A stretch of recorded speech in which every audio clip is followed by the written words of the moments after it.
Tik paprašyk ir visa tai išpildys visus tavo norus. Ar kada pagalvojote, kad visi mūsų norai išsipildo? Taip, visi norai pildosi. Kitas dalykas, kad daugelis iš mūsų neteisingai suformuluojame savo norus arba visai nieko netrokštame. Suprantu, kad pirmoji jūsų reakcija į šį teiginį yra nedelsiant ginčytis. Netiesa, aš negalvoju apie nelaimingą atsitikimą, ligą ir net neįsivaizdavau, kad kils kokių nors problemų. Aš visada svajojau apie laimę, sveikatą ir gerovę. Šiame pasaulyje, norime tuo tikėti ar ne, viskas gyva. Mūsų mintis taip pat gyvos. Visata fiksuoja mūsų mintis kaip energijos impulsus ir griežtai stebi jų įgyvendinimą. Visata pildo mūsų norus, o mes ją maitiname savo meilę. Vyksta griežtas apsikeitimas, o jei viena grandinė sugriūva, griūva ir kita. Faktas yra tas, kad visata nesupranta žodžių taip arba ne.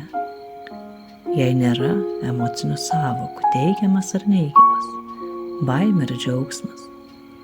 Viskas priklauso nuo to, kiek energijos įdedame į savo mintis.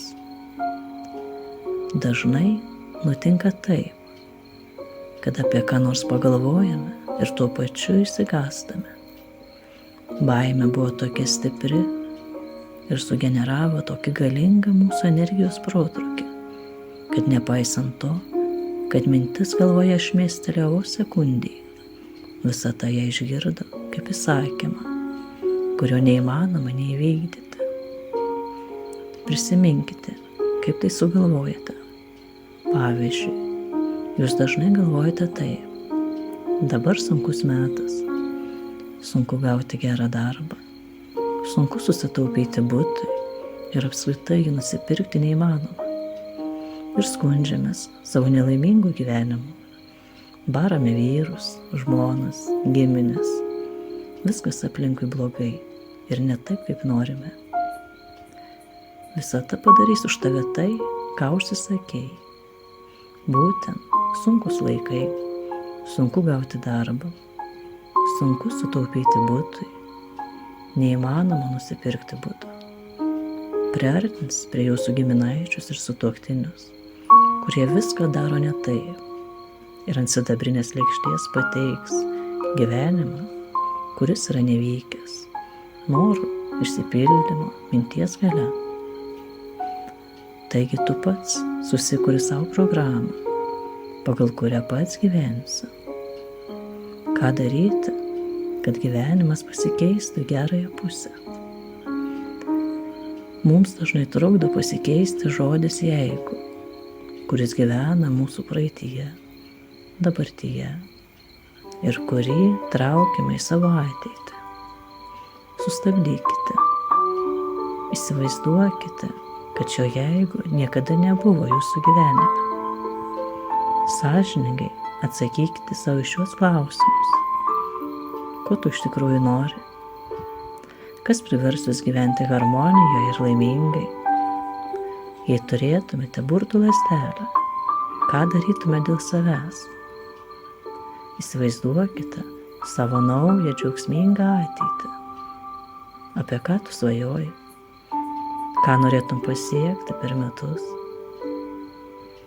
Ir atminkite, kad visata pildo mūsų troškimus mainais už meilę, kurią rodote savo sieloje. Nesvarbu ką. Gamtai, gyvoms būtybėms, darbui.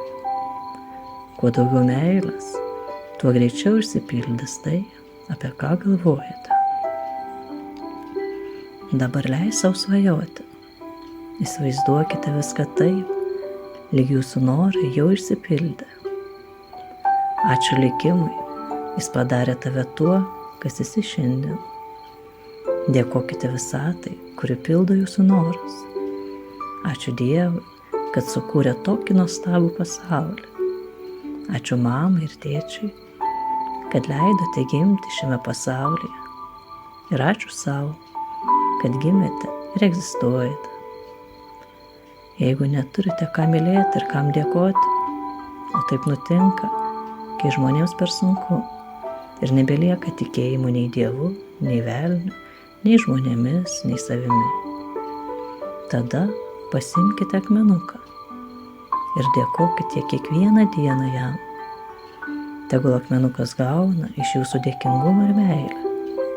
Svarbiausia, kad gebėjimas mylėti sugrįžtų jūsų širdį.